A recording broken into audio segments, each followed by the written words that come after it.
হাওড়ায় রামনবমীর মিছিল আর সেই মিছিলেই তৃণমূলের বিধায়ক গৌতম চৌধুরী।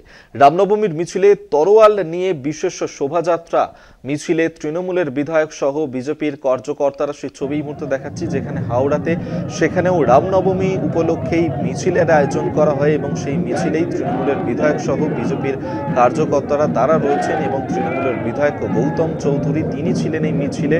রামনবমীর মিছিলে তরোয়াল হাতে নিয়ে বিশেষ শোভাযাত্রা মিছিলে তৃণমূলের বিধায়ক সহ বিজেপির কার্যকর্তারা, সেই ছবি এই মুহূর্তে দেখতে পাচ্ছেন।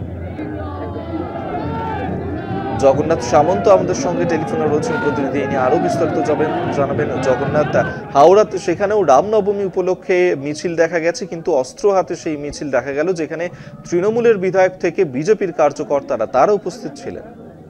দেখো, তোমাকে বলে রাখি, উত্তর হাওড়ার বিধায়ক গৌতম চৌধুরী দুটি রামনবমী শোভাযাত্রায় অস্ত্র হাতে যে মিছিল হয়েছে সেই মিছিলে যোগদান করেছে গৌতম চৌধুরী। তোমাকে বলে রাখি যে উত্তর হাওড়ায় বিশ্ব হিন্দু পরিষদের একটি র্যালি হয়, সেই র্যালিতেও দেখা গেছে একদম মিছিলের সঙ্গে তিনি হেঁটেছেন।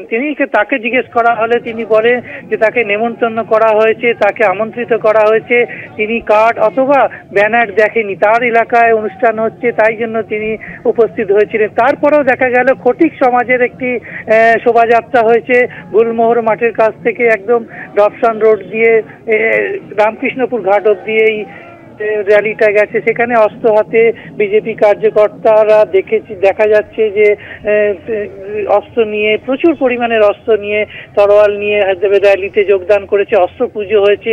আরেকটি উল্লেখযোগ্য বিষয়, এই খটিক সমাজের র্যালি থেকে পুলিশ দুটি বেআইনি অস্ত্র উদ্ধার করেছে, এটা বাজেয়াপ্ত করা হয়েছে।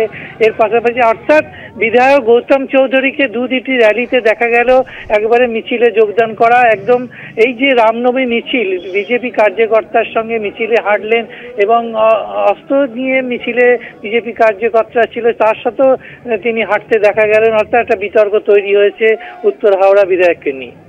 ধন্যবাদ জগন্নাথ তোমায়। জগন্নাথ সামন্ত আমাদের সঙ্গে টেলিফোনে ছিলেন। पांडे जी, जय श्री राम, जय श्री राम।